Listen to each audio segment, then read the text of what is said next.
In this video, I'm going to be talking about Season 2 for Team Affinity, specifically how I've been getting progress so far, what I'm going to be doing next to try to finish each division as fast as possible and as efficiently as possible, any recommendations, tips I might have, things like that. I'm going to be picking my first captain card and my first future star card for every single division. And real quick, does anyone know? I saw my game history, 2 games against the same person. This wasn't me playing. So I went to the game log, and for me on the scoreboard, it shows Cardinals, but in the game log, it's showing me as the Whales and that I was playing in Liechtenstein. So does that mean that for whoever this is, Slippery Mudcat, my Diamond Dynasty team is their Liechtenstein Wales team in mini seasons? Is that what this means? But you'll notice that I'm at 18% so far for each division, and I've done the same thing, obviously, for each division. What I've done is I started with all of the moments. And I'll go ahead and show you how I was getting to the moments. Something that it doesn't save a ton of time, but I feel like it saves a little bit of time. And it's just a little bit of a tip I have. A lot of people actually weren't aware of it until the egg program. But I did the moments for each division to start. I actually just did all the new moments tops. Now these, I did the Mexico City program moments because I need those for that Corey Seager. I was doing just any moments I hadn't done yet. And then in addition to the moments, the next thing I did was the showdown for each division. Now what's super nice here, the moments, you have a moment for every single team. There's 30 of them. The showdowns, there's only 3 of them. It's 2 per location. You have the East Showdown, the Central Showdown, and the West Showdown. And I just want to show y'all too. I guess it was showing on Team Affinity. It also shows on Showdown. But if you go right here, you'll notice that it says you're going to be either facing Nestor or DeGrom for the East Showdown. So that might be one way to try to draft the players. If you really want to try to prepare, your worst versus DeGrom, maybe get lefties if you're better righty-righty. Maybe get righties to better be prepared versus Nestor. But it's going to show you Ryan Helsley for the Central. So there's only one option there. You maybe want to stack on left-handed hitters.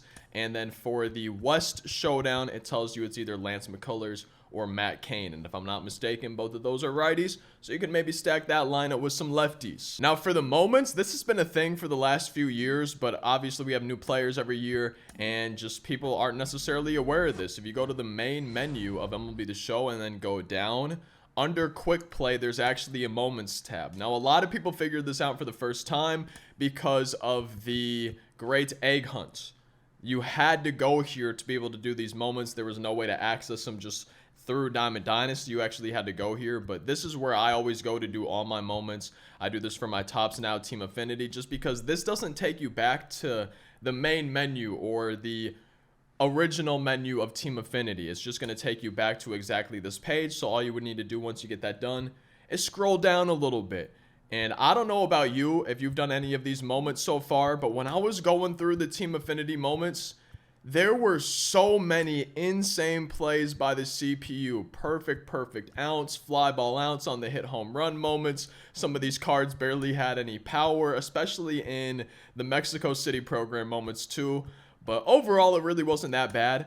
I felt like the moments were pretty reasonable for the most part. A lot of times the hit home run ones seem to take me either the quickest or the longest. There's not really any in between. But for the moments, I would recommend just going to the main menu, going down to quick play and then moments. I think it saves a little bit of time, and for me it was just a little bit easier to keep track of things and just progress through those moments. So what am I going to do to get the final 82% for each division? Now I have a little bit of a plan, but I'm also a little bit casual about things as well this year. I know I've been playing a lot, but I haven't been trying to do things as humanly fast as possible, no matter what, as efficiently as possible. I've just kind of been going at my own pace, playing the game that I want to play, but I still want to knock out big percentage chunks. I want to be able to do these, but do it the way I want to. So what I'm going to do next for each division is the Conquest map. I'm probably just going to go in order. That's what I've been doing, East and then Central and then West. But I'll probably do the Conquest map for each division. And while I'm doing that Conquest map, and you'll see later on the players that I choose, I'm going to start knocking out these missions. If I can, my entire team, all 9 hitters plus the pitchers that I use, will hopefully all be guys that can be getting me progress for First of all, the captain stat missions, that's what we're going to be choosing, as well as the future star ones today. But I'm going to try to build my team using these captain cards and these future star cards, earning parallel XP, as well as focusing on the specific missions, the specific stats that we need for the captain cards. And that's the team that I'm going to build to knock out those conquest maps. And if I have any spots that aren't filled, if I don't have enough cards, or I got some missions done but haven't unlocked new ones to take their spot yet, then I'm probably just going to be doing the team build missions. Maybe focus on a certain team, load it up with that players, or just use any cards I want, and I'll just be getting progress towards these missions anyways for any of the 6 divisions. And a tip I have for getting these missions done would be to, every time you get a card and put it on your team, or just unlock a card from one of those packs, write it down somewhere, whether it's physically, you know, pen and paper, pencil and paper in a notebook, notes app on your phone, tablet, whatever, maybe a Google Sheets spreadsheet or Google Docs. Both of those are free. You can just do them literally on your phone, on an app, computer, laptop, whatever it may be. So I would just recommend physically keeping track. It's kind of nice to do that while you're playing, so you know exactly what you're shooting for. The parallel XP is not as big of a deal, but especially for the captain stat missions and things like hits, extra base hits, home runs, I like to know where I'm at and be able to check it mid-game. Now, something that's super nice is that when you finish a game, so let's just say this was a conquest game, we were getting some XP, whatever, when you're on this screen, you'll notice at the top in the middle it says progress. So I'm going to press RB to go over there, and right here where it says no program progress, you'll be able to see what you've earned and where you're at for those cards. So let's say we got 180 parallel XP and we were at 30 with a card. It would show us, hey, you got plus 180. Now you're at 210 out of 200, 500, whatever that card needs to get to. And with 3 conquest maps, 1 for each divisional location, you have a stronghold for every team. That's 30 3-inning conquest games minimum. That's assuming that you win them all, you're not stealing any fans, you're not being challenged ever. So you have at least 30 3-inning games, and that can really add up over time and get you a lot of those team affinity missions done. And then we'll unlock our first incognito player at 80,000 points in this program, and then we can start getting progress towards that mission as well. It's nice to have those. And once I finish the conquest maps, I'm probably just going to do a check-in, see where I'm at for each division, because there's no way I'm going to be at 100% for each division unless I'm running up the score, scoring at least 10 in every single conquest game. I'm usually somebody who likes to score 3 or 4 runs and then just try to make the games go as fast as possible. Bunk for ounce, or maybe just run all the way home every time so they tag me out, whatever. But I try to get the conquest maps done a little bit faster rather than try to get as many missions done as possible. I try to find a nice little happy middle ground when I'm doing those conquest maps, trying to get those missions done. But once I have the conquest maps done, I'll do a check-in, see where I'm at, see how much progress I have to go, see if there's any missions for the captain stat or the parallel XP that I'm really close to. And if there are, I'll try to knock those out. But otherwise, for me, I'm usually earning the rest of that progress naturally, unless there's a card that I really want to go after. If you just want to get 100% right away, if that's what I decide that I want to do, I just want to get the team affinities done. Just get those set 2 cards, try to get closer to those set 2 collections. 99 Randy Johnson's one of them. I want David Wright. I want Hank Aaron. Honestly, I want all of those cards. So if I decided that I just wanted to knock out the team affinities as soon as possible, I would really then, once I do the conquest maps, play versus the CPU, probably do a max elevation stadium, easiest difficulty, and just knock out all of these that we have to go. I would assume I'm going to be done with quite a few of them by the time the conquest maps are done, but the ones that I'm not, just try to get those out of the way. And then for me, once I have the captain stat missions done, the future star missions done, then I like to go by division, usually starting with the one that I'm closest to and then going to the second closest, third closest until I have all of them done. And what I will do for Team Affinity Season 2 now specifically is use the Incognito, because you have that repeatable mission for those. So I'll just use the Incognito cards that I've gotten for each division, as well as the team build ones.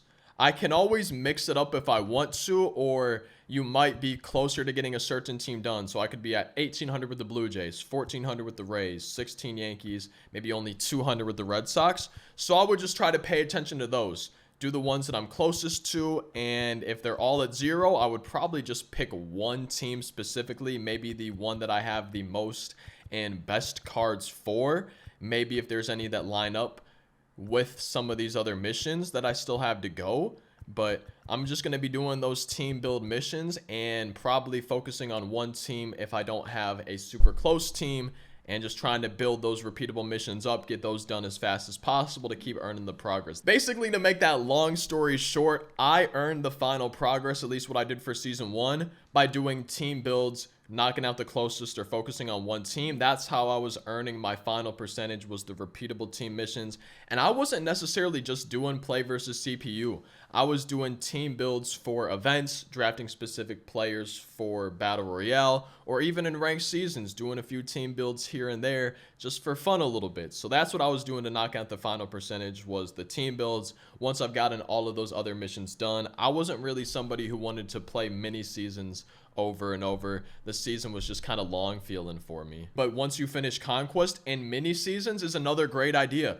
If you have remaining missions for the stats, the Future Star Parallel XP, you just want to earn progress, it's a great idea to do mini seasons and be using these exact same type of team builds, exact same missions, trying to get them done. But now I want to choose my first captain card and my first Future Star card for every division, the players that are going to be starting me on those Conquest maps. And what I like to do is have this team of all commons, so I know exactly what I'm doing. So I have this team right here, it's my current squad, and when I open the packs, I'll be able to have my selection replace one of those commons. And then when I'm opening the other packs, I'll notice, hey, this is a diamond player, this is already one of the Team Affinity cards, just so I'm not getting confused, accidentally replacing any cards that I don't want to replace. Now the pitchers, I think they are all innings pitched. So Burt Blyleven, you can't see the missions. I really wish this was a thing where somewhere on the card you could see the mission that they had for Team Affinity.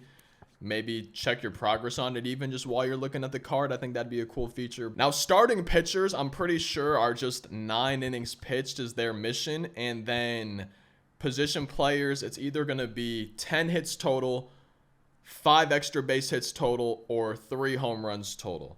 And I would assume that has to do with how much power, how much contact they have. Maybe Jim Tomey's going to be the home run guy.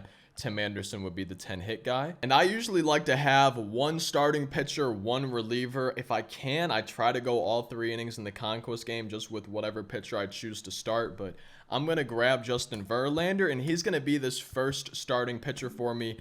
Probably the only starting pitcher that I select out of my first set of captain packs and my first set of Future Star packs. Because I have 12 total, now 11 since we already picked 1 packs. If I have a starter and a reliever, that leaves me with 10 choices left. 9 of those are going to be my starting 1 through 9. And if I choose a pitcher as that 10th and final pack, then I would have 3 pitchers, which means 2 backups, but I would have 0 backup position players if any of their missions got done. So I just like to go 1 starter, 1 reliever to start, and the rest of my 10 I'm going position players. So each pack from here on out, I'm going to either be looking for a relief pitcher that I would want, or I could go another starting pitcher, I guess, and just do 2 of those.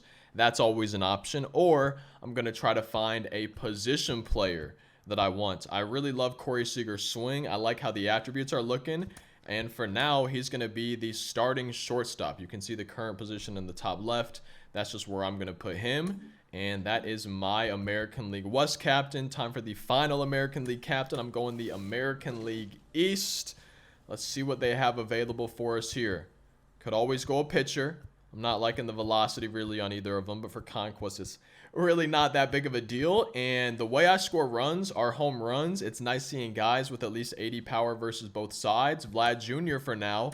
He's going to be our final American League captain pick for the day, and he's going to be my first baseman. So now on to the National League. Let's just keep moving. We're going to start with the Central because that's the first pack that they have for us right there. And right away, I was looking at David Bednar, thinking that he could be a bullpen guy for me. But I'm thinking, I've been struggling with Mark McGwire. This is good practice. He's going to be my designated hitter. Totally no bias in that pick as a Cardinals fan. No, that's not why I'm choosing him. No, I actually really like the card. 120 power versus each side is huge. for that, especially playing Conquest, trying to play on the easiest difficulties. He should hopefully hit a lot of home runs for me. Keep on looking here. This is the National League East. Like I said earlier, I could always go with just another starting pitcher. Just have 2 of those. And yeah, I think I'm going to go Al Leiter as my second pitcher. And now the rest of the cards are only going to be position players today. All the future stars, we're only grabbing position players for each division. National League West, I'm only going to be looking at the position players here. Now, if push comes to shove, I will always be able to put somebody out of position. Will Smith, 90 power versus each side. I think that's a solid first choice of catcher. I'm sure there's at least one future star option at catcher out there, but this guarantees us a catcher. It's one of the harder positions for me to find somebody that I like.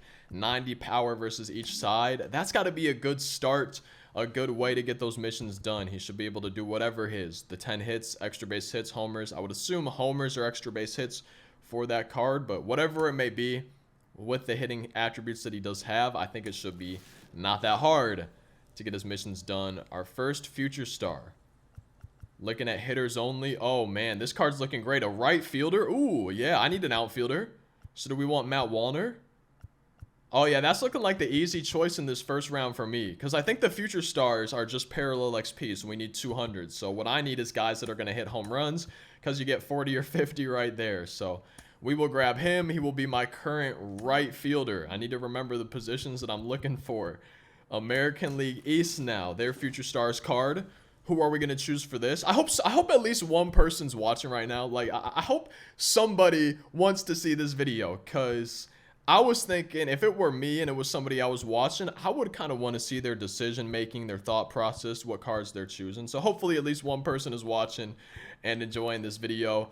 I've already got a first baseman, which kind of makes me want to go somebody who maybe plays the outfielder. I don't know why I said that, but 101, 82 power, the outfield, not outfielder. And am I crazy, or does he look a little bit like Kevin? Just from this picture, from this distance. To me, he looks a little bit like Kevin, but who knows? We're grabbing our center fielder for the Conquest team. I think we've got left field and maybe some infield spots to go. Our final American League future star coming up right here. Starting pitcher, starting pitcher. So there is a catcher right here if we wanted to not choose Will Smith earlier. I'm pretty sure I do need a shortstop. Man, do I go Zach Neto right here? Tyler Soderstrom plays first base. So it's basically for me right here, do I want Justin in left field or do I want Zach Neto in the infield?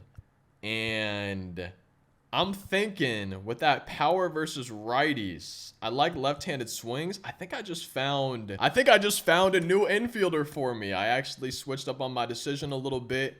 We could put him at third. We could put him at second. I think I'm going to put him at second base. Maybe try to find a third baseman. I don't really know who's left. I probably should have paid a little bit more attention.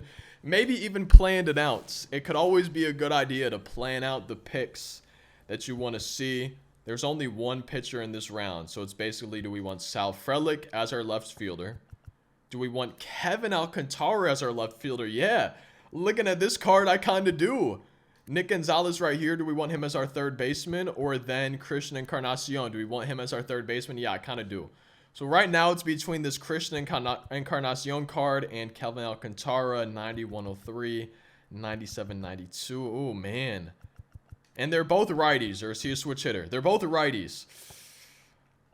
I think I'm going to go Kevin Alcantara. This card just looks a little bit better. I like the speed as well. Maybe grab some triples thrown in there too. So Kevin Alcantara, he's going to be our left fielder. And now we're just looking for a third baseman before we choose our bench slots. So National League East, National League West. Let's see if one of them has a third baseman. Ronnie Mauricio, does he play third? Let me see if Ronnie plays third. He does. Boom. Yep. No, I know my third baseman. I don't even need to look at the West, anything like that. I know my third baseman already. National League East. Boom. Ronnie Mauricio. That is our starting lineup for the Conquest games. Now, who do I want to be my first backup?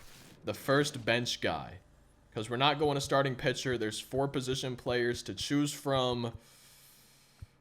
Oh, man. I'm thinking either Zach Veen or Blaze Alexander. So that's going to be an outfielder. He would be an infielder. Let's see. I'm just thinking right here. Zach Veen from the Rockies, gonna be our first bench guy. And now I have my Conquest team all ready to go. I can move the lineup around how I wanted to, and we'd be able to start getting those missions done and start knocking out the Conquest maps, killing a few birds with one stone. Because you got to keep in mind, you're also earning some of these team build parallel XP mission progress while you're doing these missions for these cards. In addition to the parallel XP, getting those stat missions done, you're getting just that normal parallel XP, which is even extra points for the program. Maybe if you have any tips for anybody, leave them in the comments. Any questions for anybody, leave them in the comments. Drop a like if y'all enjoyed. I hope this video helped out at least one person, or at least a few of y'all enjoyed watching this. Subscribe for the daily uploads. I'll see you in tomorrow's daily upload. Thank you guys for watching. I hope you have a great day. Hope you have a great weekend. Thank you guys for watching. Peace.